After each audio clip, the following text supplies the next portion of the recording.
오늘 성경에는 나사로라고 하는 사람이 죽은 그 죽음의 이야기입니다.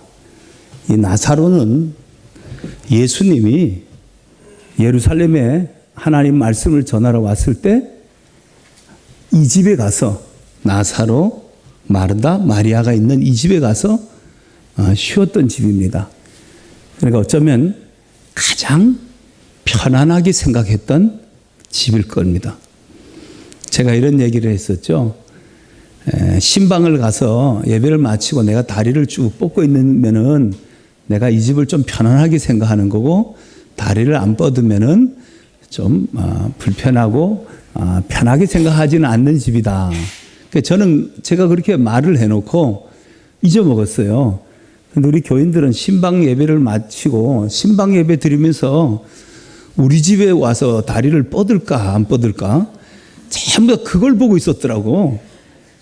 그래, 어떤 분들은 또 이제 성격이 직선적인 분들은 우리 집 불편하세요?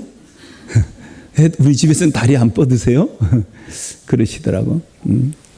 편안하게 생각했던 집. 예수님이 이 나사로의 집을 그렇게 생각했었습니다. 그런데 그 나사로가 죽었다고 하는 겁니다. 근데 그 죽은 소식을 듣고 예수님이 바로 달려갔어야 되는데 4일이 지나도록 예수님이 가지 않았다가 4일째 가는 겁니다. 이제 장례가, 유대 장례가, 3일 장례가 다 끝나갔고, 유대 장례법에 의해서 염을 다 하고 무덤에다, 돌무덤 안에다가, 그들은 석회암이기 때문에 우리처럼 이렇게 땅을 파갖고 이런 게 아니라 동굴을 같이 파갖고 거기다가 무덤을 만들었습니다. 가족 무덤 같이 만들어서 죽은 사람을 이렇게 놔두면은 세월이 지나면 이제 탈골이 되면은 이제 다 썩고 뼈만 남으면 그걸 또 이렇게 옮겨놓고, 그렇게 해서 가족들 이제 장례를 하고, 그 가족들 그런 뼈를 모아놓고, 또 누군가가 또 죽으면 그렇게 하고, 그렇게 동굴에 굴을 파서 그렇게 무덤을 만들었습니다. 그리고 밖에다가는 돌로 막아놓은 거죠. 그 예수님이 좀 빨리 가서 그 죽은 나사로를 살려줬으면 좋은데, 장례가 다 끝난 다음에 갔습니다. 가갖고 오늘 성경에 보니 예수님이, 성경 한번 봐보세요. 35절에 예수께서 눈물을 흘리시더라. 예수께서 나사로의 죽음 앞에 가서 눈물을 흘렸다 그랬습니다.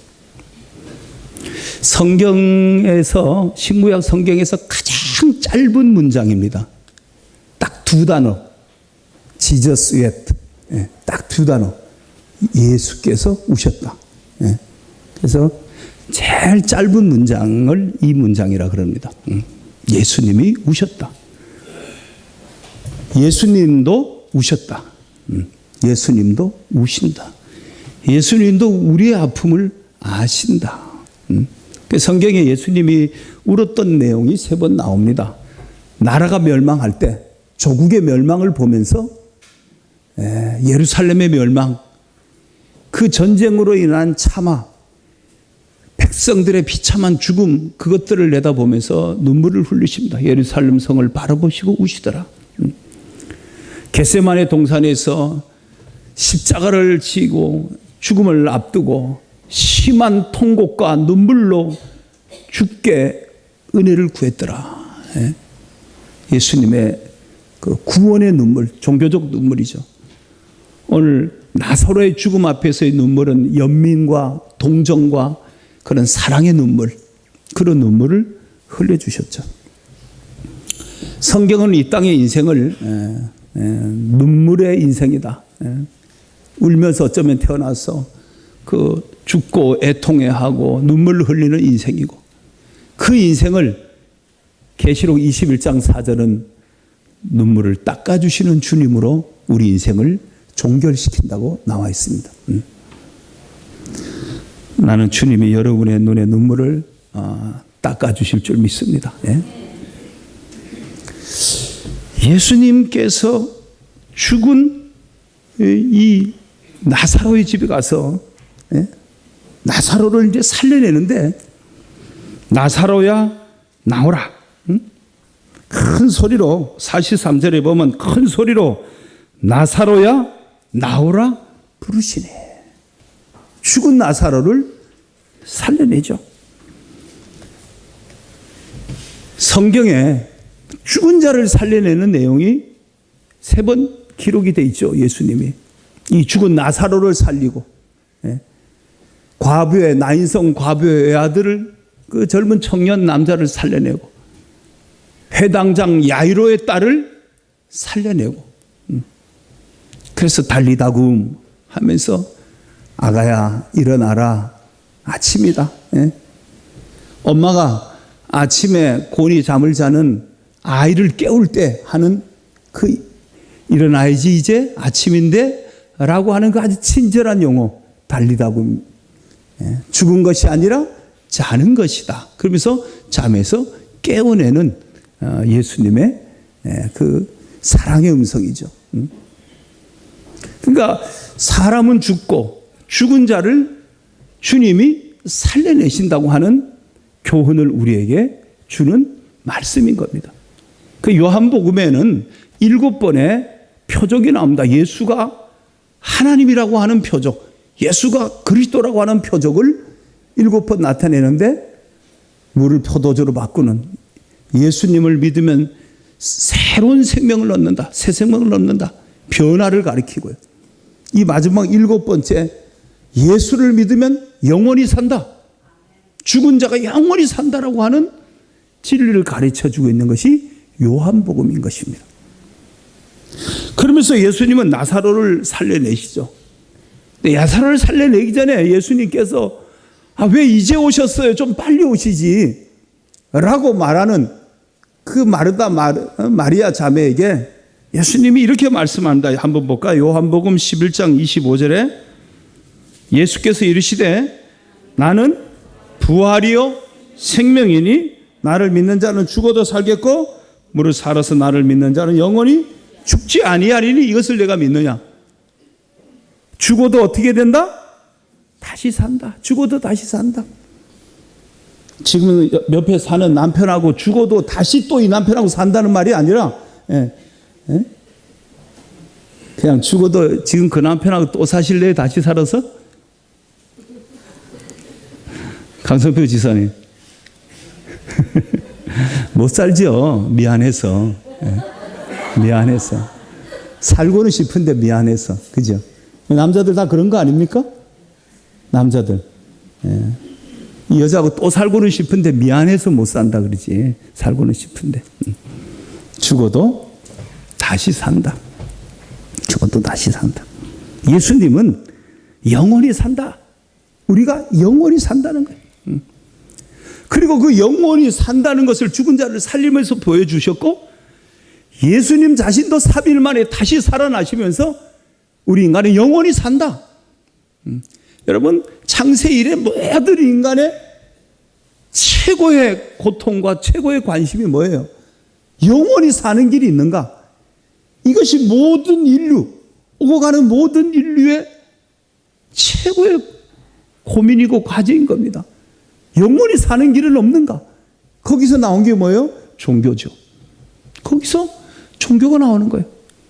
그리고 또 종교의 탄생의 배경에는 문제라는 것 때문에 문제가 있다는 거예요, 인생은. 그래서 그 문제를 해결하기 위한 길이 없느냐? 그래서 만든 것이 종교라는 거예요.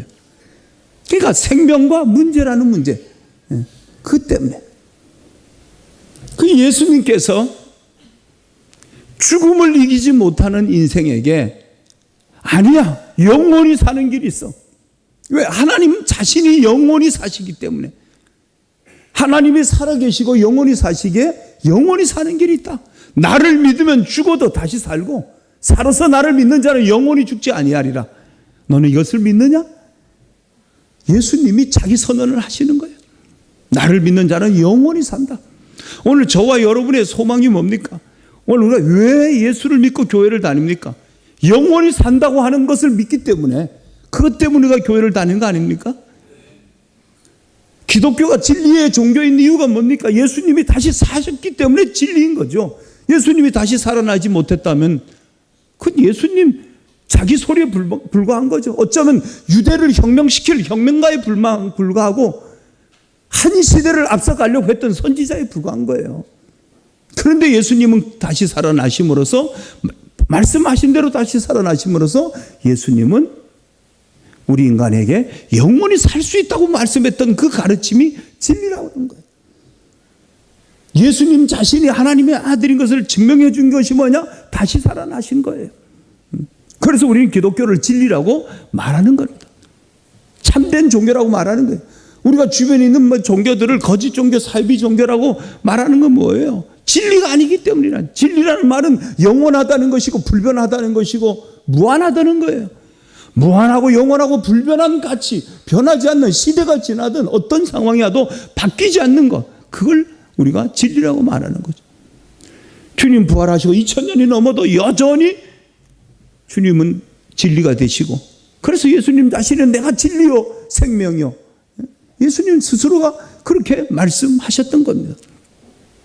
예수님이 부활하심으로써 기독교는 살리는 종교, 생명의 종교가 된 거죠. 예수님이 살아나지 못했다면 자신도 살지 못하는 그 가르침을 가지고 누구를 살릴 수 있습니까? 예수님이 다시 살아나면서 우리 또한 다시 산다. 생명을 우리에게 말해준 거죠. 그래서 기독교는 생명의 종교요, 살리는 종교다. 그리고 예수님이 다시 살아남으로써 우리 인간이 예수님을 영접하면 우리도 예수님처럼 거듭나게 되는 거예요. 새로운 생명을 얻게 되는 거죠. 그 새 생명을 얻게 되고, 그러니까 새 사람이 되었고, 새 사람이 되니 새로운 생활을 하고 변화의 역사가 일어나는 거죠. 1885년 4월 5일 부활절 오후 3시, 오늘날 인천항 그 제물포항에 언더우드 장로교 목사와 아펜셀러 감리교 목사 선교사 두 사람이 복음을 들고 이 땅에 들어와 132년이 지나 이 땅에 예수의 그 변화의 종교, 생명의 종교가 들어와서 대한민국을 변화시키기 시작한 거죠. 가치관을 바뀌고 의식을 바뀌기 시작했고, 교육을 시키기 시작했고, 미신을 버리게 만들겠고, 병원을 만들기 시작했고, 과학을 발달하는데 같이 따라가게 만들었고, 그냥 단지 예수를 믿어서 소망을 갖고 천국에 소망만 갖게 만드는 것이 아니라 4,000명의 선교사가 대한민국 곳곳에 흩어져 갖고 기생의 도시, 소돔 고모라산 같은 음란한 도시 평양을 동방의 예루살렘으로 바꿔놓은 것이 뭐냐?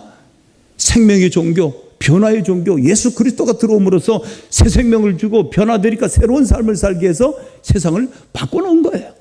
지금도 예수님이 들어가면 어떤 인간도 어떤 사람도 변화되는 거죠. 예수님이 들어가면 어떤 가정도 바뀌는 겁니다. 새 사람이 되는 거예요. 새로운 삶을 살아가는 사람으로 변해가는 거죠. 예수님이 부활함으로써 예수님의 제자들에게는 소망이 됐던 겁니다. 예수님이 부활하지 않았다면 예수님의 제자들도 절망하고 예수님 3년 따랐던 것이 허망한 일이 되고 말았습니다. 헛된 일이 되고 말았습니다. 예수님이 다시 살아남으로써 그들은 부활의 증인으로 살았고, 그리고 그들은 순교자의 삶을 선택했던 거죠.